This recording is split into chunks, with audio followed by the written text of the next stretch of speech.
Wapiganaji wa Kihouthi wamefyatua makombora ya ballistic kuelekea maeneo ya kusini mwa Saudi Arabia kufuatia shambulio lililotokea katika uwanja wa ndege wa kimataifa wa Sanaa, mji mkuu wa Yemen, unaodhibitiwa na kundi hilo hii leo Jumatatu, Julai 13 mwaka 2026. Kwa mujibu wa muungano wa kijeshi unaoongozwa na Saudi Arabia, mifumo ya kisasa ya ulinzi wa anga ilifanikiwa kuyadungua makombora hayo angani kabla hajafikia malengo yake na hivyo kuzuia uharibifu uliokuwa ukitarajiwa. Msemaji wa muungano huo, Turki Al-Malik, alisema makombora hayo yalirushwa na Houthi yakilenga eneo la kusini mwa Saudi Arabia, lakini vikosi vya ulinzi vilichukua hatua za haraka na kuyazuia.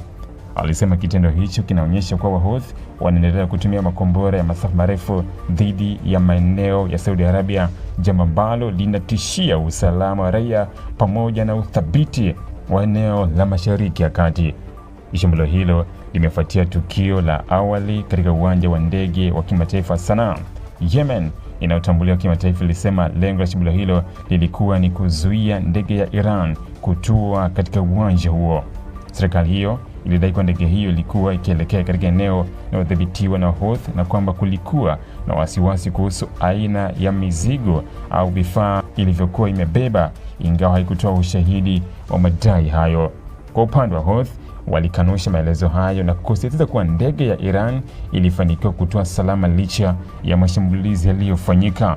Kundi hilo lilisema mashambulizi ya anga dhidi ya uwanja wa ndege ya Sanaa yalilenga miundombinu ya kiraia na kuyataja kuwa ni uchokozi unaoweza kuvuruga juhudi za kupunguza mapigano nchini Yemen. Wahouthi pia waliashiria kuwa wataendelea kujibu kile walichokiita mashambulizi dhidi ya maeneo wanayoyadhibiti.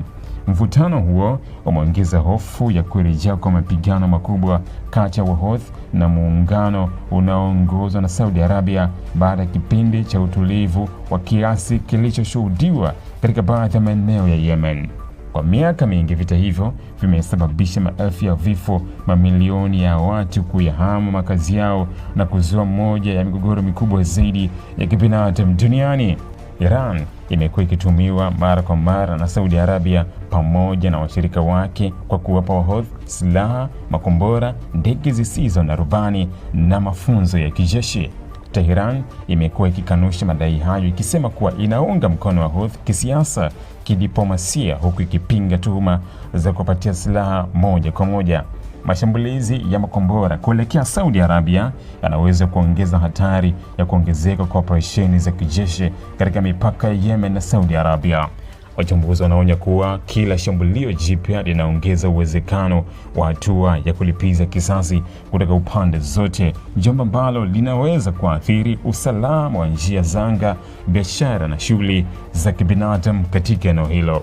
Aidha, kuhusishwa kwa ndege ya Iran katika tukio hilo kunazidisha mvutano wa kikanda kati ya Iran na Saudi Arabia, hasa katika kipindi ambacho hali ya usalama katika Mashariki ya Kati imeendelea kuwa tete kutokana na migogoro mbalimbali. Tukio hili pia linaweza kuathiri juhudi za kidiplomasia zinazolenga kurejesha mazungumzo ya amani nchini Yemen na kupunguza mashambulizi ya kuvuka mipaka. Hadi sasa hakuna taarifa rasmi kuhusu vifo au majeruhi kutokana na makombora yaliyolenga Saudi Arabia wala kiwango cha uharibifu uliosababishwa na mashambulizi katika uwanja wa ndege wa kimataifa wa Sanaa. Hata hivyo, pande zote zinaendelea kubadilishana lawama, huku hali ya tahadhari ya kijeshi ikiimarishwa katika maeneo ya kusini mwa Saudi Arabia na sehemu zinazodhibitiwa na Wahouthi nchini Yemen, kwa hofu ya mashambulizi mengine katika saa na siku zijazo. Ili kuwa mwanafamilia bora wa Global TV, usisahau kusubscribe, like, kushare na kucomment. Baada ya kusubscribe, bonyeza alama ya kengele ili kupata taarifa kwa kila video inayopanda Global TV Online.